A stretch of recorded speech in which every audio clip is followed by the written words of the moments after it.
Hello, my name's John Kinnear. I'm chairman of the American Scottish Foundation, and we've been working on this series of talks, The Scots Who Built New York. And for the 250th anniversary of the United States, we're going to take a look at all the Scots that had a very important role in the founding of our country. July 4th, 1776, the Declaration of Independence was signed by 56 Americans. 25% of those who are of Scottish descent. Quite an amazing percentage when you figure the entire population of Scotland at the time was 1,300,000 people. The British Isles were 8 million people, and the colonies were 2.5 million people. So how did the Scots have such an influence on our country? This is the hall, this is the plan of the Independence Hall where the Declaration was signed. This is Carpenter's Hall, which is just down the street from Independence Hall, and it's where the First Continental Congress met. And it was designed, of course, by a Scot, very much influenced by Palladian's architecture. Independence Hall itself was originally the Pennsylvania State House, and it was built in 1753, and it was designed by a Scottish architect. Where was all this influence? Where did this come from? We're going to take a look, and I think some of it comes actually from genes. George Washington was a descendant of Alexander III, who was a king of Scotland in about the 12th century. Here's George Washington addressing his troops. During the French and Indian War, he was the commander of all the colonies' troops. And when the war for our independence took place, Congress elected him to be the general for all those troops. Then following the war, after General Washington was no longer president, Congress asked him to build the city, which is now Washington, D.C. King Robert the Bruce, who lived from 1306 to 1329, was the Scottish king who fought Edward I, II, and III to maintain Scottish independence. We have, and you'll see, 5 early presidents who were direct descendants from Robert the Bruce. John Adams, the second president, was of Scottish descent from Robert the Bruce. He helped Jefferson write the Declaration of Independence. He was a diplomat to Europe. He was the first vice president, and he was the first president to live in the White House. And he kept us out of the French Revolution. Thomas Jefferson, our third president, again traces his family back to Robert the Bruce. He was the author of the Declaration of Independence, founded the University of Virginia, and was its architect. He's also the architect for his own home, Monticello, built on a mountaintop, started in 1776. He was our diplomat to Paris, and in Europe, he was very much influenced by Palladian design. James Madison, founding president of Scottish heritage, also from Robert the Bruce, was the 4th president, considered the father of the Constitution and the Bill of Rights. Madison, John Jay, and Hamilton wrote the Federalist Papers, which really established the core of our government. John Quincy Adams, 6th president, diplomat to Great Britain and Russia, served as Monroe's Secretary of State, and Florida became the state during his presidency. King Edward I tried for 30 years to take Scotland over, beginning in 1297. Robert the Bruce protected Scotland's independence throughout this time. William Wallace, also leader of the Scots during all the wars with Edward. Here is Mel Gibson playing William Wallace in Braveheart. William Wallace died in 1305, yet in 1861, over 100,000 people gathered in Stirling, where he defeated the British at the Battle of Stirling Bridge, and gathered to see the National Monument, which was opened in his memory. He's still considered one of the Scottish heroes. Here's the Wallace Monument, erected in 1869. The Declaration of Arbroath. This was written in 1320 during the rule of Robert the Bruce.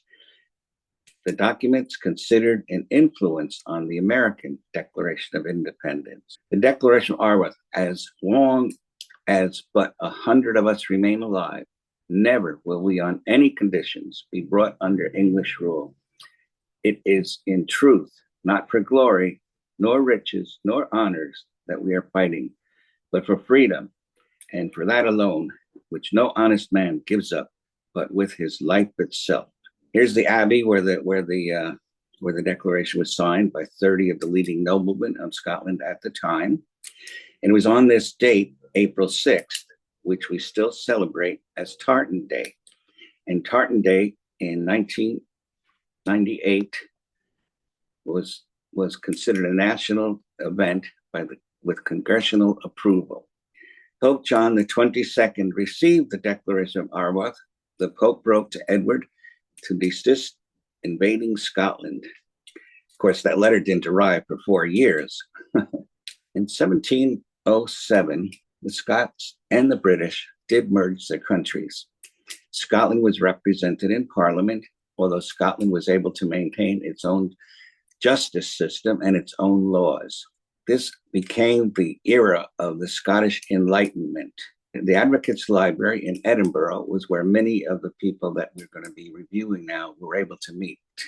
Why did so many incredibly important people come out of this period? One main reason is that Scotland already had 5 universities, where in England they only had Cambridge and Oxford.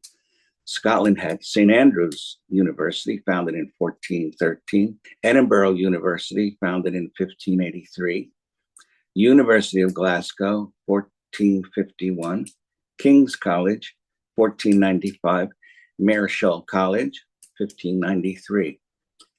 Massive amount of intellectual power was already beginning in Scotland. Some of the highlight personalities were David Holmes, a philosopher, historian and economist, widely regarded as one of the most important figures in the history of Western philosophy. His work continues to influence contemporary thought in various fields. Robert Burns, Scottish poet and national hero. 366 poems were written by Burns, including A Red, Red Rose, All Sang Nine, Silkheart Grace, and Address to the Haggis. James Boswell, biographer of Samuel Johnson, considered the best biography in the English language. Lived between 1740 and 1795, born in Edinburgh, a lawyer, was educated at University of Edinburgh, University of Glasgow, and Utrecht University. Boswell on the Grand Tour, one of his books. Sir Henry Raeburn, he was an artist of the Scottish Enlightenment.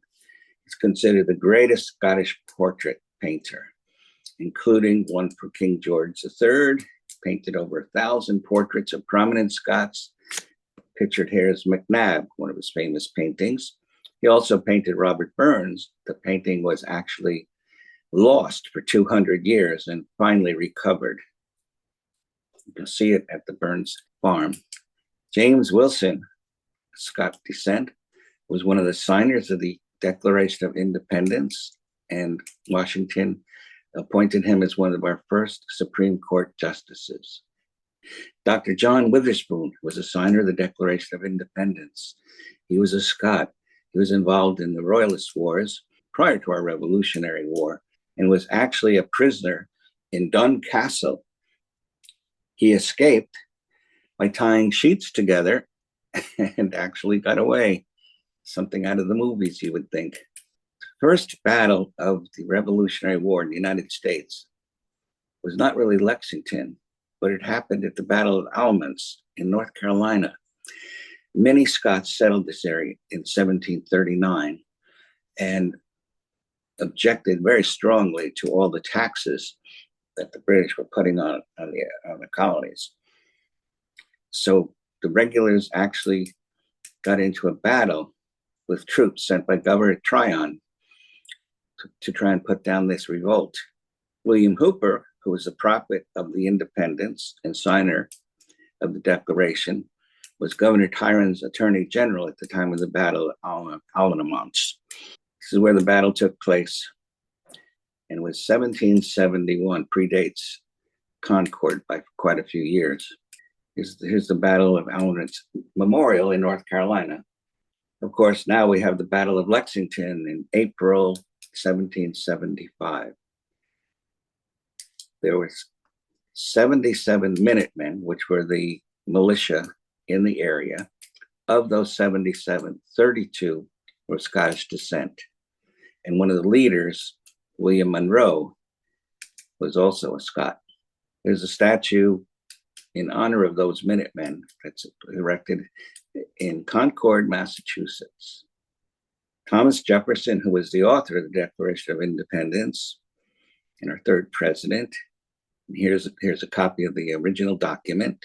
We hold these truths to be self-evident, that all men are created equal, that they are endowed by their Creator with certain inalienable rights, that among these are life, liberty, and the pursuit of happiness. That to secure these rights, governments are instituted among men, deriving their just powers from the consent of the governed. When the Declaration of Independence was read in New York City for the first time, Captain Oliver Brown, and soldiers and sailors went to Bowling Green, where there was a huge statue of George III. It was made out of lead, gilded with gold. The troops pulled the statue down, broke it up, put it onto wagons, and took it to Litchfield, Connecticut, a couple hundred miles away. At that location, General Oliver Wolcott, who was one of Washington's generals, had the statue melted down into 40,000 musket balls in the orchard behind his house. This is his house. Actually, the people who own it now are clients of mine. And it was in that rear yard where all those musket balls were melted down. William Alexander, Lord Stirlington, a Scot who came to America to get involved with our revolution. And he played a really important role in the first Battle of Long Island. Washington's troops were completely outnumbered, and Lord Stirling put up a defensive position so that Washington and his troops could get across the East River in the middle of the night and save the Continental Army from annihilation, basically. The Stirling Castle, which is a very important castle in Scotland, it controls the river, which is one of the main ways to get to the Highlands. And this is what Lord Stirling gave up to come to the United States. General Knox, he was a bookseller in Boston, and he studied military strategy. When the war broke out, he went to George Washington, and he said, let me go up to Fort Ticonderoga. At Ticonderoga, he took 60 tons of artillery, because the British had abandoned the fort, and traveled 300 miles through the winter to get the cannons to Boston for the Battle of Bunker Hill. The result of that battle was that the British gave up the city of Boston. As we'll see, many of our early founders were very good gentlemen architects. This is the house that General Knox built in Maine, called Montpelier, very much influenced, as you can see, by our White House. John Paul Jones, a Scot, he's the founder of the U.S. Navy. Through many battles, including a raid on the town of Whitehaven, he brought our revolution to England. Silas Deane, he was a delegate to the First and Second Continental Congress. He was our first diplomat to France, and he was very instrumental in getting France into the war. And of course, he was a Scot. This is his house in Connecticut, and it was the location where Washington met with Rochambeau after he brought his troops from France. And they prepared the battle plans for the siege of Yorktown here. Here's the beginnings of the battle. That's Washington's tent in the background. This is the room where Washington slept in Deane's house. This house is open to the public. You can visit it. After the war, people wanted to pay homage to Washington, of course, and the sculpture Jean-Antoine Houdon, came from Paris and sculpted this full-size, actually larger than life statue of Washington, which is in Richmond, Virginia, at the State House. The bust was made from actual life measurements that he was able to take. This is a famous portrait of Washington that was done by Gilbert Stuart, another Scot, and was actually in England until 2001, when it was purchased by the National Portrait Gallery for $20 million. As I mentioned, many of the founding fathers were very good architects. Mount Vernon, George Washington's house, was begun in 1734 by Augustine Washington. This is the Mount Vernon from the river. This portico has been copied, one of the most copied house details in America. His dining room in Washington's home. Many of the elements are influenced, of course, by English design. This very much looks like something Robert Adam, a great Scottish architect, would have designed. The house evolved from a relatively small farmhouse before 1758. Then it was enlarged. And then after 1778, when Washington worked on it, it became more or less the way we see it today. It's a very good example of how an asymmetrical building can be meant to look symmetrical. If you look closely at the window layout and where the doors are located, you can see it's actually not symmetrical. The house only exists today because it was saved by Anne Cunningham. She, in 1858, was on a steamboat going past the house from the river and saw that it was in incredibly dilapidated condition. She got a number of people, mostly women, together, and they raised $200,000 to buy the building. Today, it is still owned by the Mount Vernon's Ladies Association, and they completely are in charge of it and maintain it. It is not a national park. Thomas Jefferson's Monticello. He worked on this house for many, many years as his main project. This is the original design, which was, very much English, sort of Southern style with the double balconies. And he actually had started building this house. But then after he spent so much time in France, he was very much influenced by Palladian architecture and came back to America and totally redesigned the house and took down what has already been built and started again on the design we all see today. Here's some of the details on the interior. Alexander Hamilton, one of the key founders of the United States, was a Scot, and there's a whole other talk just about Hamilton, of course, but he built a house called the Grange. He did this with his friend John McComb, who was a very important architect before the Revolution and definitely after the Revolution. It now sits in a park setting in Manhattan, and it was moved there about 10 years ago by the National Park Service. This was the second time it was moved. The first time it was moved, the property was owned by a developer, but he knew it was a very important structure and he didn't want to tear it down. So he gave the building to St. Luke's Church, which was being built at the time. You can just sort of see it on the right side of the photograph. And to move the building, they had to lift it above the turret, which is at the end of the church, and then go down a relatively steep hill to the new location where it is today.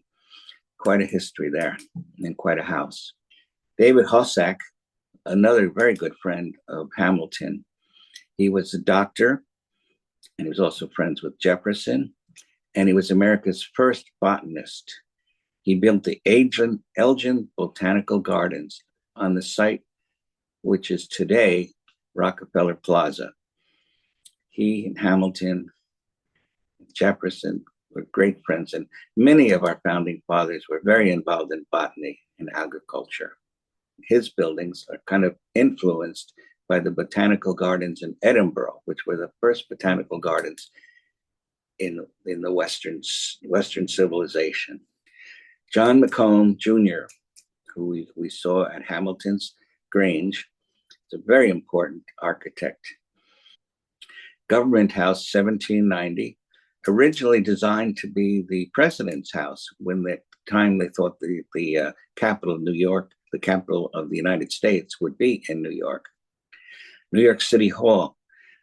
Macomb and Joseph Francois Magnin teamed up, and they won the competition for the design of the new City Hall.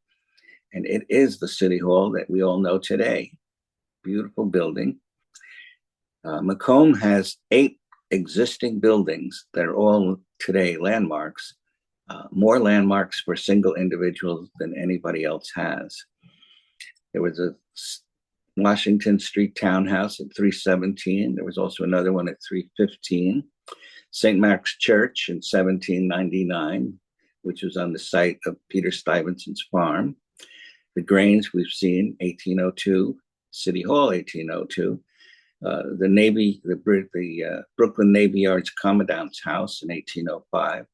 The Watson House, which is at State Street, just across from the Staten Island Ferry Terminal. Fort Clinton, which is restored, although at the time of Macomb, they turned it into what we'd say would be the first Madison Square Garden in New York. It was roofed over and many events took place there. Here's the United States Capitol, designed by William Thornton, another Scot, as it looked in probably about the 1850s. And this, of course, is the Capitol that was in the city that Washington built. The original street design was by Charles L'Enfant. Here's his plan for the city. As you can see, the mall is already there, and the access between the Capitol and the White House is existing. Here's the Capitol building today. You can still see the core of the building in the absolute center. The dome now was built in the 1850s, and it was made out of cast iron, one of the largest cast iron structures, most likely anywhere. The wings were added in the 1950s and were very respectful of the original design of the building. The Capitol building has a lot of Scottish connections. William Thornton, who was the designer, was an amateur architect, and Colin Williamson, who was a stonemason who was brought over from Edinburgh to do all the work on it. And there were many other Scots who were involved, and the St. Andrew's Society came over and was founded in the United States, first in Washington, D.C. Thank you all for listening. This ends our presentation. Thank you.